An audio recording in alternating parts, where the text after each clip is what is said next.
पर्यंत पोहोचण्याच्या दृष्टिकोनातून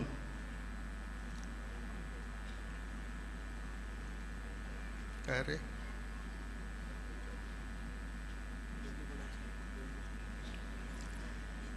तर एवढं बोलून मी या ठिकाणी थांबतो आणि माननीय अजितदादांना विनंती करतो की आपण मार्गदर्शन करावं.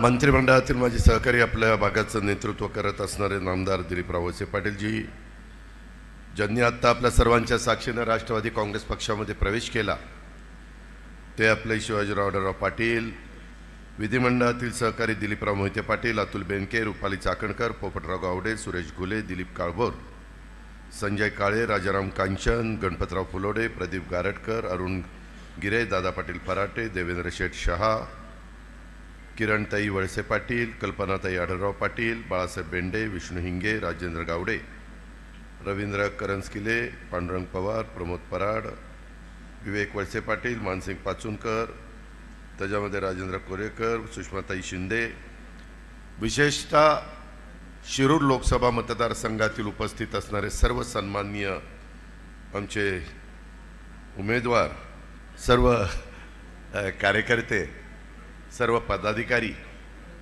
सर्व आमचे आंबेगाव परिसरातील जमलेले सगळे सहकारी, पत्रकार मित्र, बंधू भगिनींनो, माझ्या तरुण मित्रांनो, सुरुवातीलाच आपल्या सगळ्यांच्या साक्षीनं राष्ट्रवादी काँग्रेस पक्षामध्ये प्रवेश केलेले शिवाजीराव आढळराव पाटील, अरुण गिरे, सुनील वानखेले, संतोष डोके, रवींद्र करंजकिले, लक्ष्मण काचोळे, अंजली थोरात, कल्पनाताई आढळराव पाटील, पूजा कड, चांदेरे आणि असंख्य कार्यकर्ते, मी आता सगळ्यांची नावं घेत नाही, ह्या सर्वांनी जो राष्ट्रवादी काँग्रेस पक्षामध्ये प्रवेश केलेला आहे त्याबद्दल मी त्यांचं मनापासून स्वागत करतो.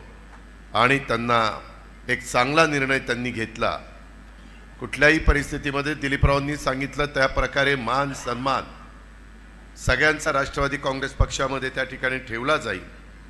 जुना नवा असा वाद आमच्यामध्ये आम्ही होऊन देणार नाही. आणि एक जीवाने एक दिलानी माझ्या पुणे जिल्ह्याच्या सर्वांगीण विकासाच्या करता, माझ्या शिरूर लोकसभा मतदारसंघाकरता सगळेजण मिळून ह्या महायुतीच्या सरकारच्या माध्यमातून कामं करतील ह्याबद्दलचा विश्वास मी सुरुवातीलाच आपल्या सगळ्यांच्या साक्षीनं व्यक्त करतो. तसं बघितलं तर आजची ह्या परिसरामध्ये होणारी सभा ही शिरूर लोकसभेसाठी अमोल नाही तर अनमोल आहे असं म्हणायला काही हरकत नाही. माझ्या आधी अनेकांनी पूर्वीचा इतिहास सांगितला, प्रत्येकाने आपलं मन मोकळं केलं, प्रत्येकाने आपल्या मनामध्ये जी खंत आहे ती बोलून दाखवली. आणि याच्याकरता काही दिवस मला लागले. मी सगळ्यांना वेगवेगळं भेटत होतो, वेगवेगळी चर्चा करत होतो. लोकसभेच्या निवडणुकी आता बरोबर 40व्या दिवशी मतदान आहे आपलं. त्याच्या आधी 6 दिवस बारामती लोकसभा मतदारसंघाचं मतदान आहे. पण माझ्या शिरूर, माझ्या मावळ आणि माझ्या पुणे ह्या 3 लोकसभा मतदारसंघाचं मतदान हे 13 तारखेला आहे. 40 दिवस राहिलेले. शिवाजीरावांना निवडणुकीची माहिती आहे, अनुभव आहे, त्यांनी त्याच्याबद्दलची पार्श्वभूमी सांगितली. दिलीपरावांना आहे, तुम्हाला आम्हाला सगळ्यांना आहे. निवडणुका आपल्याला नवीन नाही. पाठीमागच्या काळामध्ये मला आठवतं आहे राष्ट्रवादी काँग्रेस पक्षाची स्थापना झाली त्यावेळेस आंबेगाव तालुक्याचे राष्ट्रवादी काँग्रेस पक्षाचे अध्यक्ष हे शिवाजीराव आढळराव पाटील होते. दिलीपरावांच्या प्रयत्नातनं जो आपला भीमाशंकर सहकारी साखर कारखाना, ज्याच्यातनं तुमच्या माझ्या परिसरामध्ये एक आर्थिक बळकटी मिळाली, एक ह्या परिसरामध्ये संपूर्ण चित्र बदलून गेलं, आर्थिक सुबत्ता आली, त्याच्यामध्ये मुख्य प्रवर्तक म्हणून दिलीपराव काम करत होते. नंतर शिवाजीरावांच्यावर पण त्यांनी ती जबाबदारी दिलेली होती. मला आठवतं आहे, मला जसं राजकारणाचं थोडं बहुत कळायला लागलं तसं ह्या परिसरामध्ये एक निवडणूक झाली रामकृष्ण मोरे वर्सेस ज्ञानेश्वर खैरे. आणि त्याच्यामध्ये अचानक रामकृष्ण मोरेंनी एक तरुण सहकारी, तरुण नेता या नात्याने खेड लोकसभा मतदारसंघ नाव होतं, त्याच्यामध्ये यश संपादन केलं. त्याच्यानंतरच्या काळामध्ये आपल्याच तालुक्याचे सुपुत्र किसनराव बानखेले यांनी देखील लोकसभेची निवडणूक जिंकली. त्याच्यानंतरच्या काळामध्ये नानासाहेब नवले आणि मी बारामती लोकसभा मतदारसंघातनं 91ला उभे राहिलो. खेडमधनं ते स्वतः उभे राहिले. विठ्ठलराव गाडगे पुण्यातनं उभे राहिले. त्यावेळेस नानासाहेब आणि मी त्या ठिकाणी निवडून आलो. त्याच्यानंतर लगेचच निवृत्तीशेठ शेरकरांना आपण उमेदवारी दिली, ते निवडून आले. त्याच्यानंतरच्या काळामध्ये राष्ट्रवादी काँग्रेस पक्ष नवीन पक्ष अस्तित्वाला 9 जून 1999ला आणि सगळ्यांनी स्वतंत्र निवडणुका लढवल्या. काँग्रेसचा उमेदवार असताना देखील अशोक मोहोळ राष्ट्रवादी काँग्रेस पक्षाचे निवडून आले आणि ती 99ची निवडणूक आपण जिंकली. दिलीपरावांनी सांगितलेली गोष्ट खरी आहे. 2004ला असाच प्रसंग आला आणि पक्षाने सांगितलं की अजून एक टर्म त्यांना देऊ, परंतु त्यावेळेस अशोकांना, शिवाजीराव आढळराव पाटील, प्रकाश मस्के, विश्वास येनपुरे आणि बहुतेक 1-2 कोड होते, असे सर्वांना आम्ही फिरवायचो आणि सगळ्यांना भाषण करायला सांगायचो की पक्ष जो देईल उमेदवार त्याला आम्ही त्या ठिकाणी निवडून देऊ, त्याचं काम करू.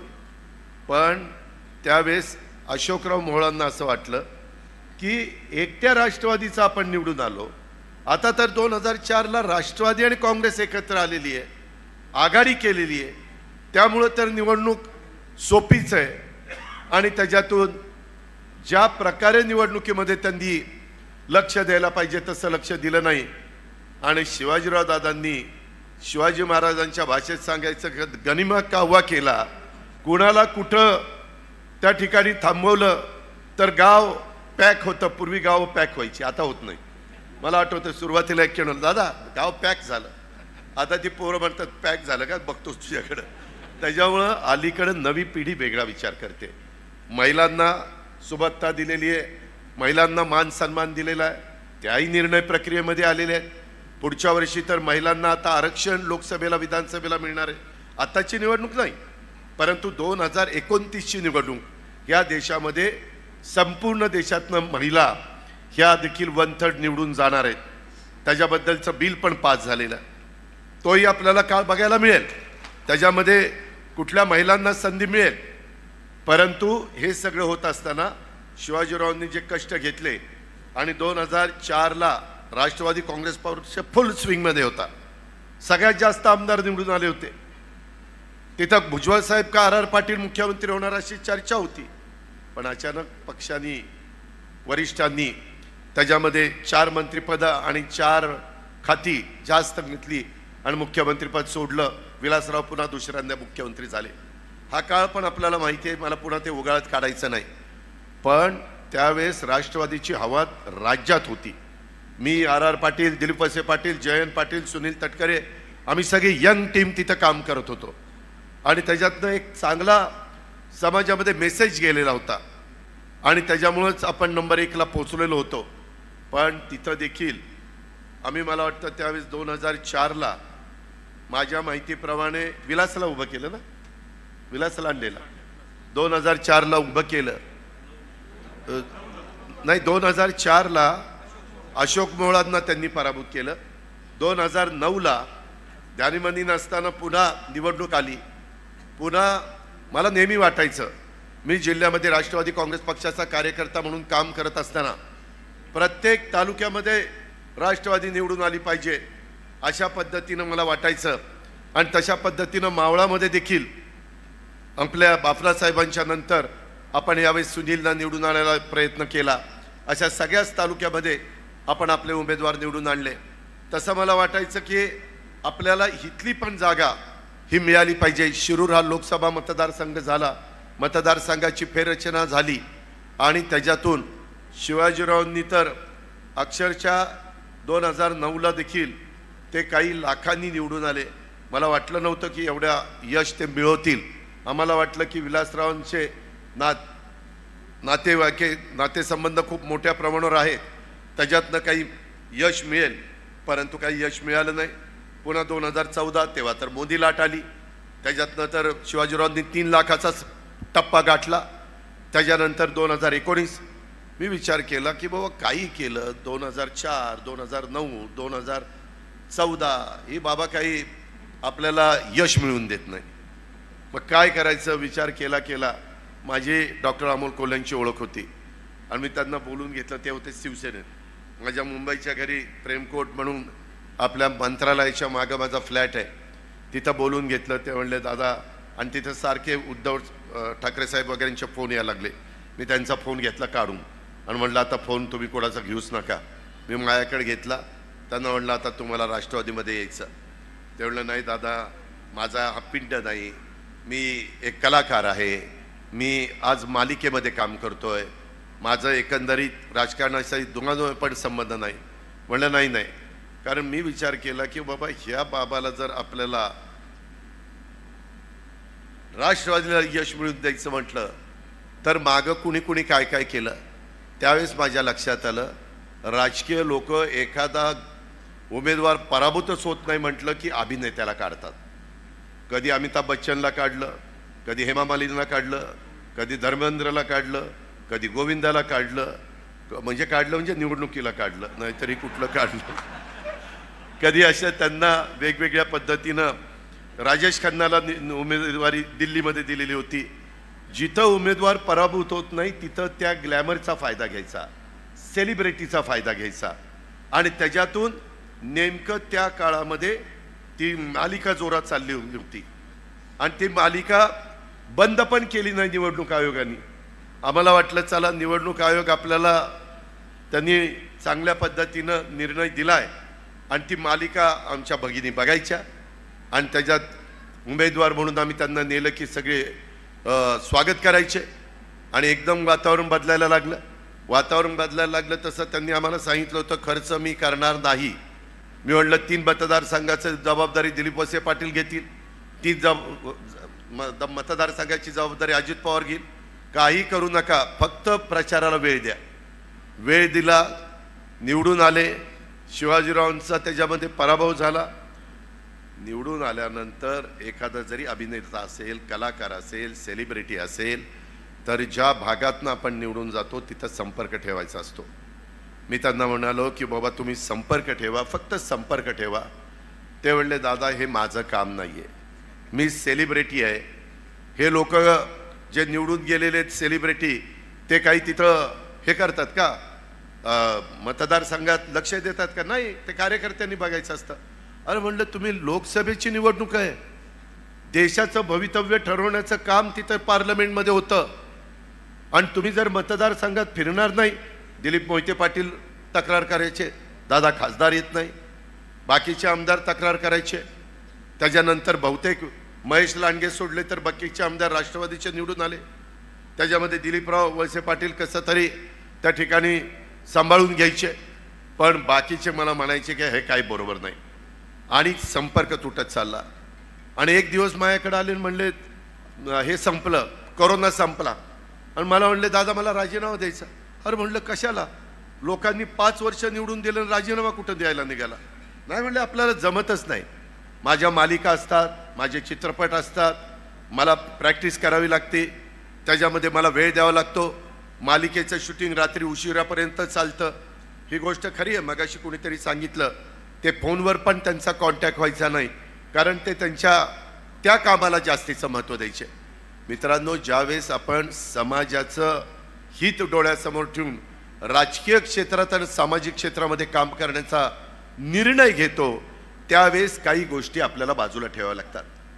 जे शिवाजीरावांनी स्वतः खासदार झाल्यानंतर त्यांचाही बिझनेस होता, ते पण डिफेन्स मिनिस्टरीला लागणारे जे काही स्पेअर पार्ट्स आहेत ते त्या ठिकाणी तयार करायचे, पण त्यांनी जनतेचा जे प्रश्न आहेत त्याला अग्रक्रम दिला आणि त्याची ती पुस्तिका मी आत्ताच तुमच्या सगळ्यांच्या समोर प्रकाशन केलं. मी फार बारकाईने ते पाहत होतो.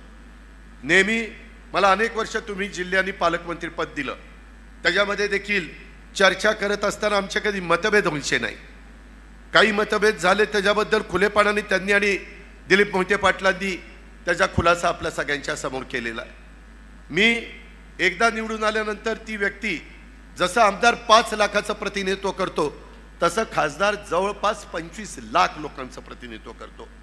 आज तुम्हाला माहिती आहे ह्या शिरूर आणि भोसरी या 2 मतदारसंघामध्ये 11 लाख मतदार आहे. सॉरी, हडपसर आणि भोसरी 11 लाख. आणि तुमचे जुन्नर खेड आंबेगाव ह्याचं मतदान आहे 9.5 लाख किंवा 10 लाख धरा, आणि त्यात 2चं 11 लाख मतदान आहे. आपल्याला दिलीप वळसे पाटील साहेब, शिवाजीराव आढळराव, आपण महायुतीचे उमेदवार म्हणून त्या ठिकाणी चाललेलो आहे. बऱ्याचदा मी मागं बघायचो, लोकांना देशामध्ये तिसऱ्यांदा, बहुसंख्य देशातल्या जनतेला पंतप्रधान तिसऱ्यांदा नरेंद्र मोदी साहेबांना करायचं आहे. हा जनतेचा साधारण कौल आहे. जर आपण त्याच्यामध्ये सर्वे केला तर तेच पाहायला मिळत आहे. कारण गेले 10 वर्ष अतिशय हिमतीनं तुमच्या माझ्या देशाची शान आणि मान वाढवण्याचं काम जागतिक पातळीवर झालेलं आहे. कधी तुमच्या माझ्या देशाला जगाच्या वेगवेगळ्या भागामध्ये एवढं वेलकम केलं जायचं नाही, एवढं महत्त्व दिलं जायचं नाही. दिलं जायचं, पण आत्ताच्या तुलनेमध्ये एवढं नाही. आणि ते होत असताना त्यांनी ज्या प्रकारे प्रकल्प हातामध्ये घेतले, मग गेल्या 10 वर्षामध्ये ज्या प्रकारचे नॅशनल हायवे झाले, प्रचंड मोठ्या प्रमाणावर पोर्ट, बंदरं, त्याचा विकास चाललेला आहे. प्रचंड मोठ्या प्रमाणावर विमानतळं, त्याचा कायापालट होतोय. परवा पंतप्रधानांनी आपलं पुण्याचं टर्मिनलचं उद्घाटन केलं. आपल्या ऑनलाईनवर जवळपास 1 लाख कोटीची वेगवेगळी विमानतळाची उद्घाटनं झाली. आपल्या इथं 500 कोटीचं टर्मिनल केलंय. 90 लाख लोकांना वर्षभरात टेक ऑफ आणि लँडिंग करता येणारे एवढं आवक जावक त्या टर्मिनलची तिथं केली गेलेली आहे, व्यवस्था केलेली गेलेली आहे. हे कधी मागं घडलं का? नाही घडलं. शेवटी आम्ही देखील, मी अर्थमंत्री म्हणून काम करतोय, माझं 8वं वर्ष आहे. त्याच्यामध्ये कोस्टल रोड, मुंबईतले कोस्टल रोड, जिथं आम्हाला 30, 35, 40 मिनटं लागायची, आम्ही 5 मिनिटात वरळीवरून मरीन ड्राईव्हला त्या ठिकाणी निघतोय. अटल सेतू, तुम्ही बरेच जण मुंबईला येताना अटल सेतूवरून गेला सर. मी काल मुंबईवरून निघालो, 6:30ला मुंबईतनं निघालो. काल सुट्टी होती. जिजाईला माझ्या घरी पुण्यामध्ये 8:30ला पोहोचलेलो होतो. बरं, स्पीड तोच, 100च्या पुढे जाता येत नाही, गेलं की दंड पडतो. त्याच्यामुळे हे सगळे नियमाचं पालन करत आपण वेळेची बचत करतोय. मेट्रोची कामं मोठ्या प्रमाणावर चाललेली आहे. तुमच्या माझ्या पुण्यामध्ये वाहतुकीची कोंडी होती. माझं चाकण असेल, माझं वाघोली असेल, माझा पुण्याचा परिसर असेल, पिंपरी चिंचवडचा परिसर असेल, माझा नगर रोड असेल, नाशिक रोड असेल किंवा तिकडे सोलापूर रोड असेल, ह्या सगळ्याच्या बद्दल अनेक करोडो रुपयाची कामं, रिंग रोडची कामं हातामध्ये घेतलेली आहेत. त्याच्या संदर्भामध्ये वंदे भारत ट्रेनची कामं हातामध्ये घेतलेली आहेत. काही वंदे भारत ट्रेन सुरू झाल्या, इतकं लोकांचा सुखकर प्रवास होतो की बोलायचंच काम नाही. माझं अनेक वर्ष बारामती, फलटण, आमचं शेवटचं स्टेशन बारामती. आम्हाला नेहमी वाटायचं बारामतीपासून पुढं फलटण आणि खाली साऊथला आपल्याला जाता आलं पाहिजे. काम होत नव्हतं. शेवटी आम्ही हा निर्णय ज्यावेळेस घेतला आणि त्याच्यानंतर मी मोदी साहेबांना भेटलो, त्यांना म्हटलं, साहेब हे आमचं 10-15 वर्ष पडलंय काम, आम्हाला तिथं पुढं जाताच येत नाही. त्यांनी सांगितलं, अजित पुढं माझं ऑनलाईन मी वेगवेगळ्या रेल्वे स्टेशनची रेल्वे मार्गाची भूमिपूजन उद्घाटन करणार आहे. त्याच्यात बारामती फलटण आलं आणि ते काम झालं. मित्रांनो, बहुजन समाजाच्या भल्याकरता, माझ्या आदिवासी समाजाच्या कल्याणाकरता, माझ्या मागासवर्गीय समाजाला इतरांच्या बरोबरीनं आणण्याच्या करता जर विकास करायचा असेल तर केंद्र आणि राज्य सरकार एका विचाराचा असेल तर करोडो रुपयाचा पैसा हा आपल्याला खेचून आणता येतो. आज दिलीप मोहितेंना विचारा, अतुल बेनकेला विचारा, दिलीप वळसे पाटलांना विचारा, किती पैसा जुलैमध्ये आम्ही सरकारमध्ये गेलो, जुलैपासून आत्तापर्यंत किती कोटी रुपयाचा निधी हा विकास कामाच्या करता दिला गेलेला आहे. अजूनही एक बजेट उद्याचं 10 जूनचं आमच्या हातामध्ये, ज्याचा उल्लेख मगाशी केला दिलीप वळसे पाटलांनी. मी, अतुल बेनके, दिलीप वळसे पाटील, देवेंद्रजी, माझ्या ज्यावेळेस लक्षात आलं किंवा इथं पाण्याच्या बाबतीमध्ये जुन्नर आंबेगावहून माझ्या खेडवर थोडंसं काहीतरी अडचण निर्माण होते, त्यावेळेस ती पण अडचण दूर करण्याचं काम आम्ही सरकारमध्ये होतो म्हणून करू शकलो. आज आपल्या केटीवेअरला पाणी सोडण्याच्या करता जे धरणामध्ये आरक्षण ठेवायचं असतं ते मित्रांनो ठेवलं गेलं नाही. ते आरक्षण तिन्ही तालुक्याच्या करता आपण ठेवतोय. हे मगाशी म्हणाले ना दिलीप मोहिते पाटील की चास कमान, 72च्या दुष्काळामध्ये चास कमान कालवा झालाय. पोपटराव गावडेंना विचारा. त्याच्यामध्ये पाणी एवढं पाझरतंय, पाणीच पुढं सरकत नाही टेलला. त्याच्याकरता लाईनिंग करण्याचा निर्णय घेतला. कॅनॉलला लाईनिंग असा कागद टाकला जातो आणि त्याच्यावर लाईनिंग केलं जातं. लाईनिंग केल्यावर पाण्याची प्रचंड बचत होते. दिलीप मोहिते पाटील सारखं तुम्ही म्हणता 80% त्याच्यातनं जी बचत होईल ते सगळं पाणी मी खेड तालुक्याला दिल्याशिवाय गप्प बसणार नाही. तुम्ही काळजी करू नका. त्याच्यामध्ये कलमोडीच्या बद्दल पण त्याचा उल्लेख मी दिलीप मोहिते, दिलीप वळसे पाटील मी बसलोय. जरी आम्ही एका परिवारातले असलो आणि त्या परिवारात आज शिवाजीराव आढळराव पाटील आणि त्यांचे सगळे सहकारी आलेत. आपण सगळ्यांना आता एकत्र काम करायचं आहे.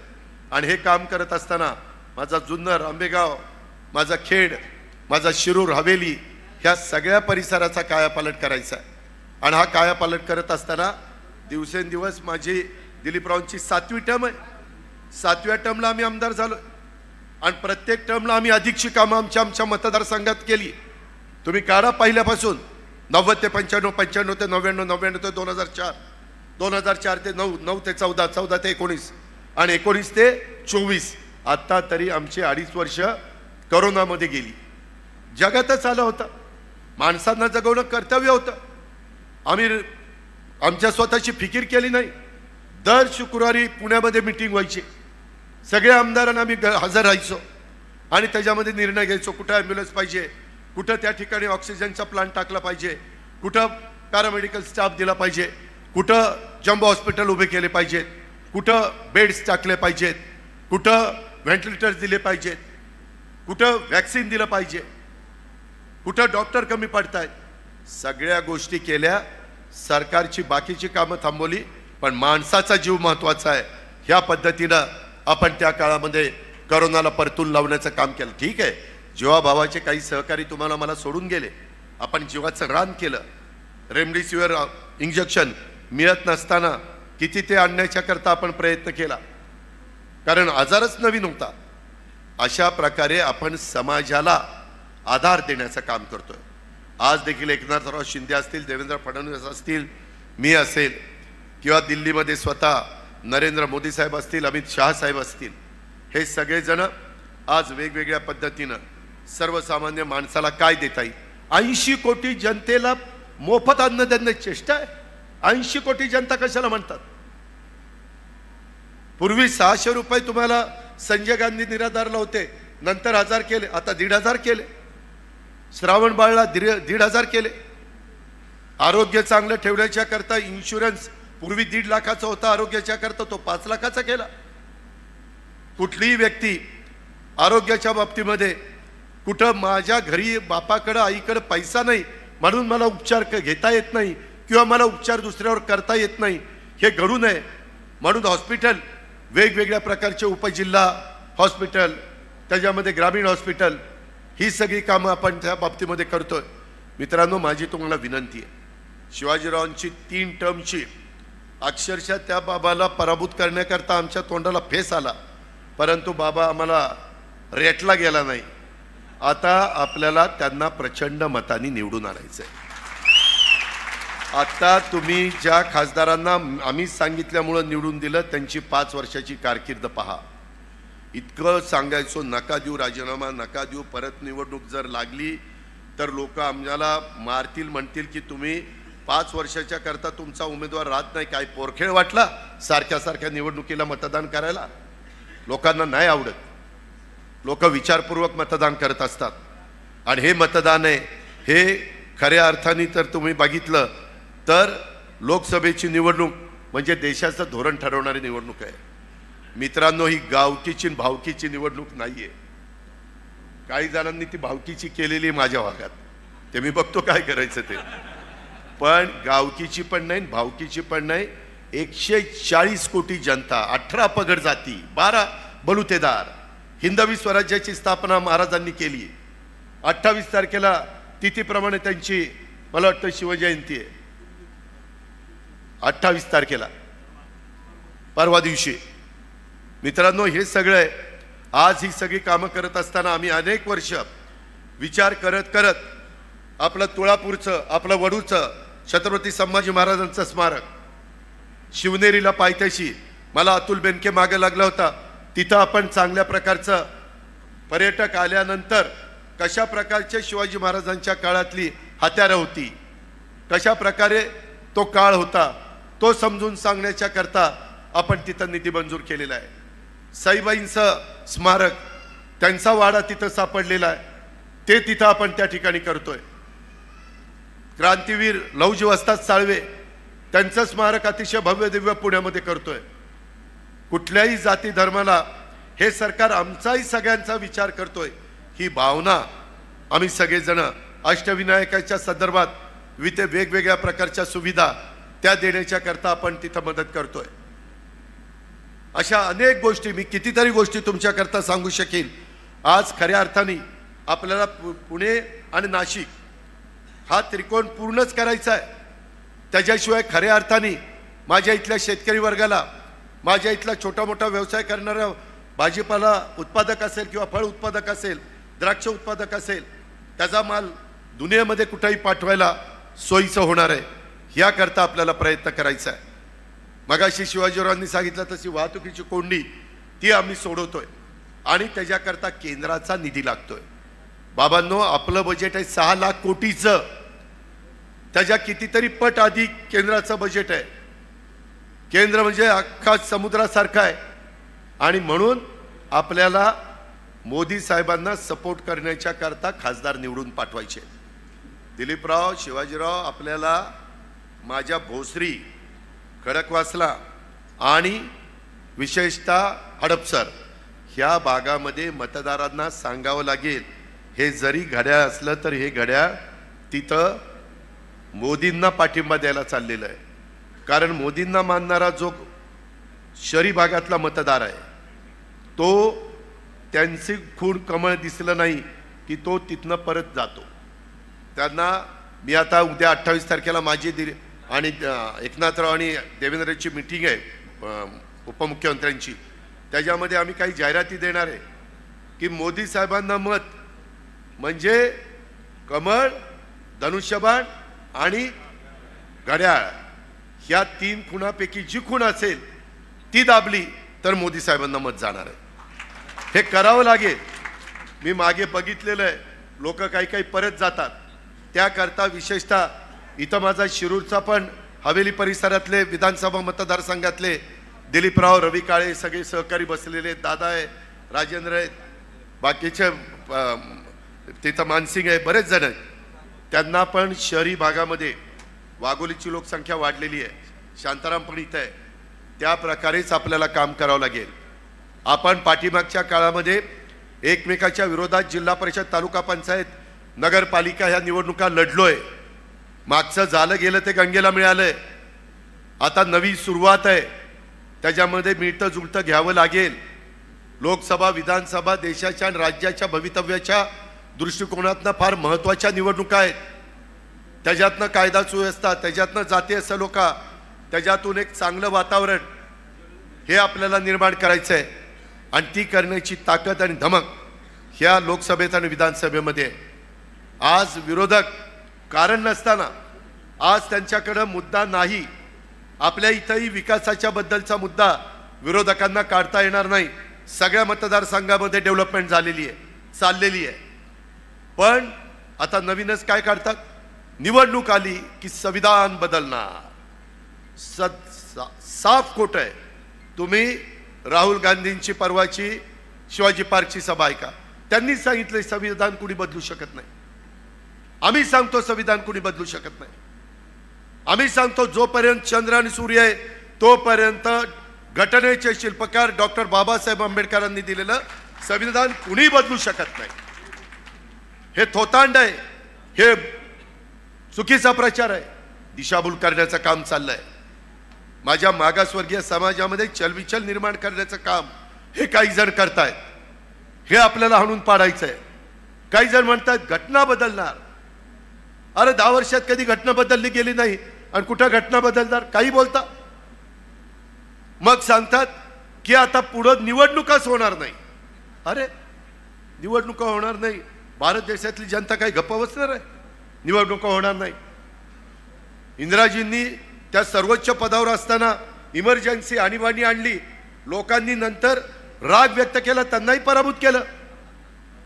हा इतिहास आहे आपला. त्याच्यामुळं आज विरोधकांना सगळेजण एकत्र आलेत आणि एकमेव उद्दिष्ट त्यांना मोदी साहेबांना तिथनं हटवायचं आहे. वास्तविक देवेगौडा एकेकाळी पंतप्रधान होते, त्यांनी मोदी साहेबांना पाठिंबा दिलेला आहे. नितीश कुमार, मला आठवतंय गेल्या टर्मला मोदी साहेबांच्या समोर विरोधी पक्षाचे उमेदवार म्हणून त्यांचं नाव घेतलं जात होतं, त्यांनी मोदी साहेबांना पाठिंबा दिला आहे. आम्ही देखील सगळ्यांनी मिळून पाठिंबा दिलेला आहे. आम्ही चूक केलेली नाही, विकासाच्या मागे आम्ही गेलोय. आम्ही विचारधारा सोडलेली नाहीये. शिवशाहू फुले आंबेडकरांची विचारधारा हीच आमची विचारधारा आहे. त्याच्यामध्ये कुठं तसोभर देखील आम्ही कॉम्प्रोमाइज केलेलं नाहीये. पण शेवटी राज्याचं भलं झालं पाहिजे, देशाचा विकास झाला पाहिजे.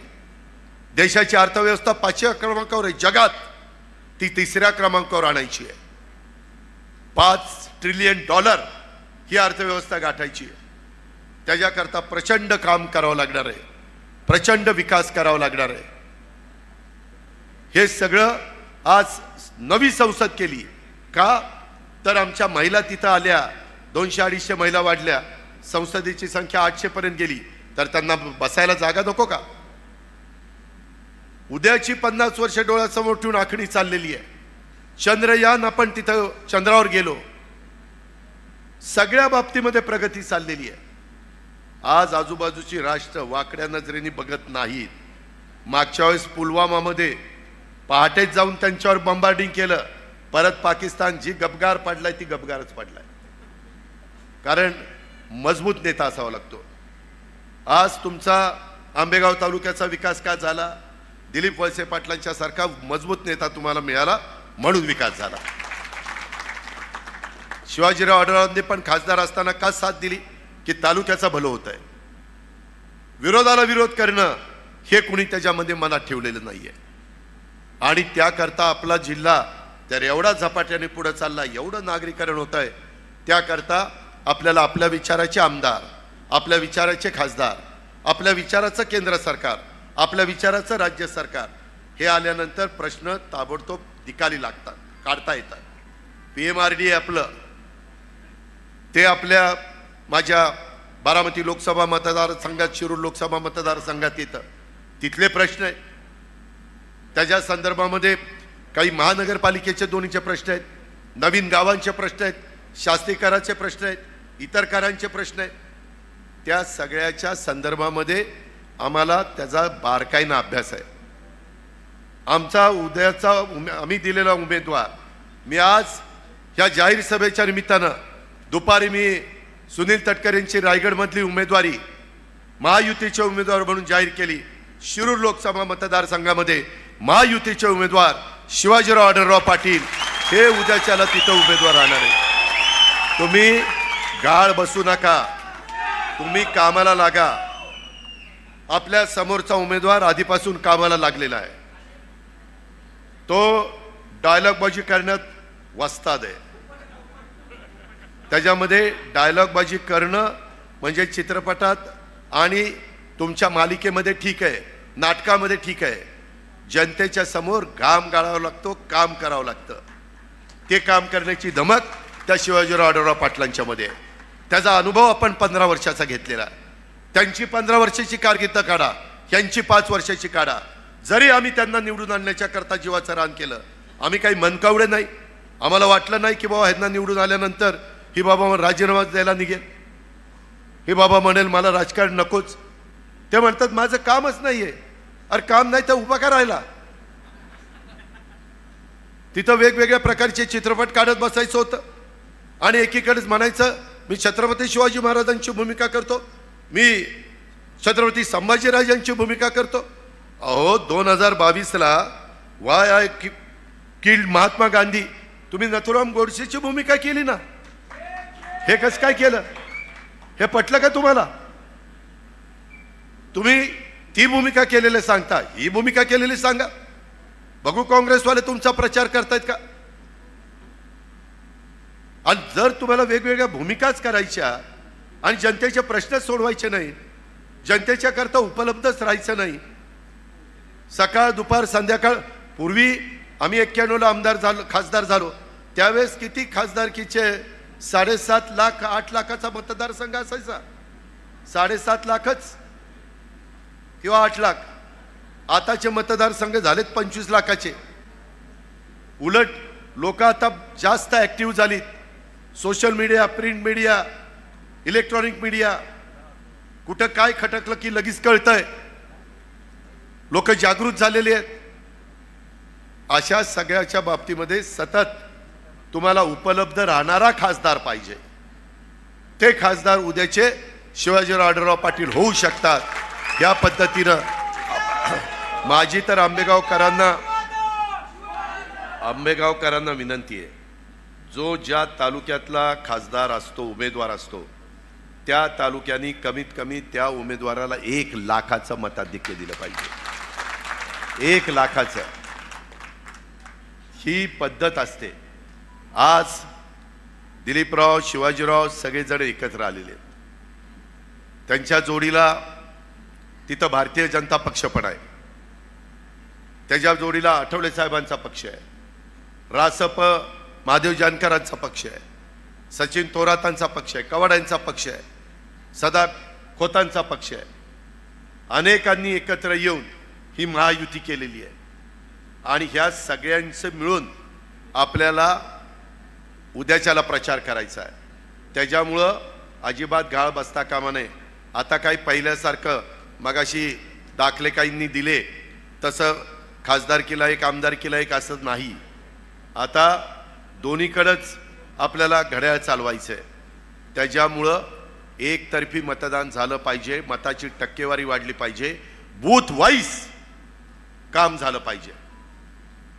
तुम्ही बाकीचं उगीच मी उठायचं आणि दुसऱ्याच गावात जायचं. अरे तुला कोण तिथं विचारते? तुझं गाव बघ ना बाबा. पहिलं गाव बघ, तुझा वॉर्ड बघ. तुझी भावकी बरोबर आहे का बघ. मला तर भावकीमुळे फार अनुभव आला.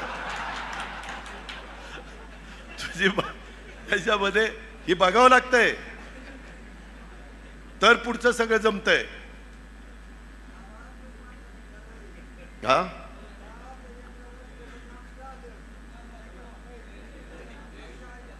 अरे थांब रे, तुझं नंतर ऐकतो, गाडीत जाताना ऐकतो. त्याच्यामध्ये मी खोटंच नाही सांगत. बऱ्याचदा गावचे सरपंच पण आपण नसतो आणि जाऊन सांगतो इकडं मतदान करा, तिकडं मतदान करा, आणि गावातला सरपंच दुसऱ्याच बाबतीचा असतो. लोक म्हणतात तुझं गाव आहे का रे, तुझ्याबरोबर आलं आहे आम्हाला सांगायला, अमकं करा तमकं करा. त्याच्यामुळं जे नगरपालिकेत काम करतात, जे महानगरपालिकेत काम करतात, त्यांनी त्यांचा वॉर्ड प्रभाग सांभाळावा. जे माझ्या ग्रामपंचायतीत काम करतात त्यांनी त्यांचा वॉर्ड सांभाळावा. जे प्रमुख तालुक्याचे नेते असतील, जिल्ह्याचे नेते असतील, राज्याचे नेते असतील, ते त्यांचा प्रचार वेगवेगळ्या पद्धतीनं करतील. वेगवेगळ्या वक्त्यांच्या सभा ह्या कशा टाकायच्या त्याबद्दलची पण आखणी व्यवस्थितपणे त्या बाबतीमध्ये केली जाईल.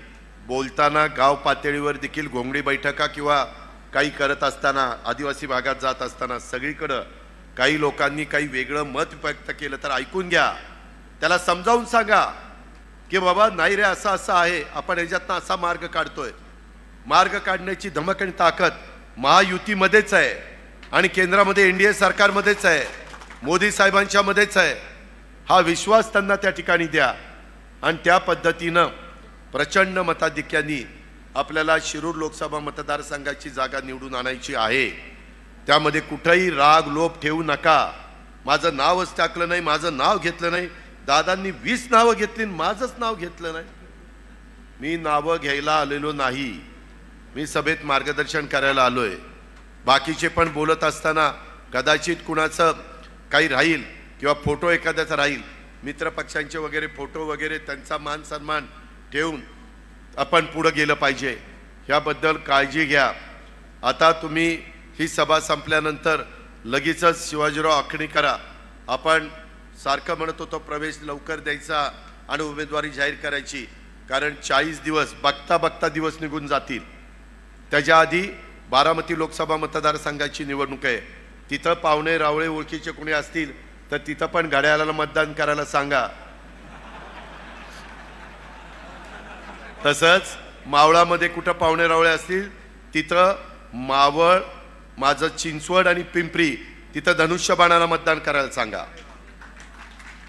माझं वडगाव शेरी आणि हडपसर सोडून, हडपसर आणि त्यामध्ये खडकवासला सोडून बाकीचे जे काही भाग आहे त्याच्यामध्ये मग वडगाव शेरी, माझं तुमचा कोथरूड असेल, कसबा असेल, कॅन्टोन्मेंट असेल, शिवाजीनगर असेल, ह्या सगळ्या भागामध्ये त्या 6 विधानसभा मतदारसंघात शहरामध्ये कमळ, आपल्या जिल्ह्यात कमळ तिथं चालवायचं आहे, इकडं आणि बारामतीमध्ये घड्याळ चालवायचं आहे, आणि त्या मावळातल्या 3 तालुक्यामध्ये धनुष्यबाण चालवायचं आहे. त्याच्यामुळं तिन्ही महायुतीचे चिन्ह आपल्या सगळ्यांच्या दृष्टीनं महत्त्वाचे आहेत. गल्लत करू नका, नीट लक्षात ठेवा. आणि त्या पद्धतीनं त्या भागात मित्रपरिवार वगैरे असतो, त्याच्या संदर्भामध्ये नातीगोती असतात, त्या सगळ्यांचा कसं आपल्याला मदत घेता येईल, त्यांना कसं कन्व्हिन्स करता येईल, ह्या पद्धतीचं काम आपण सगळ्यांनी ह्या निमित्तानं केलं पाहिजे. काही जण म्हणतात की ते उडी मारली. अरे बाबा, तुम्ही तर माझ्या देखत मीच तुम्हाला शिवसेनेतनं घेतलं आणि राष्ट्रवादीमध्ये आणलं, अमोल कोल्हे साहेब, दुसरं कोणी आणायला नव्हतं. मी तुमचं तिकीट जाहीर केलं, एवढं लवकर कसं विसरला? उलट हे घर वापसी झाली, तुमची तरी घर वापसी नाही झाली. तुम्ही तिथनं शिवसेनेत गेला तर तुमची घर वापसी, पण शिवसेनेत गेल्यावर घर वापसी म्हणायचं का मनसेत गेल्यावर घर वापसी म्हणायचं का आणखीन कुठं गेल्यावर घर वापसी म्हणायचं, तो संशोधनाचा भाग आहे. त्याच्या खोलात मी जास्त जात नाही. पण मित्रांनो, भावनिक होऊ नका. चित्रपट पाहताना, मालिका पाहताना तेवढ्यापुरतं आपण तिथं पाहू आणि नंतर आपण आपल्या कामाला लागू.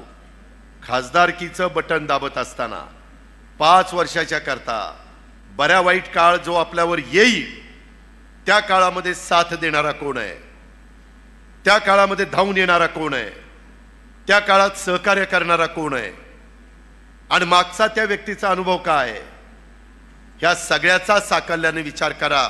मला खात्री आहे, मला विश्वास आहे की हा साकल्याने आपण विचार करत असताना तुमच्या सगळ्यांच्या समोर शिरूर लोकसभा मतदारसंघामध्ये शिवाजीराव आढळराव पाटील आणि घड्याळ हेच नाव तुमच्या समोर आल्याशिवाय राहणार नाही.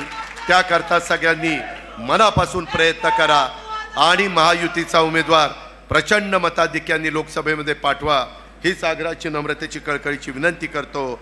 आणि पुन्हा एकदा या सर्वांचं मनापासून स्वागत करतो आणि थांबतो. जय हिंद, जय महाराष्ट्र.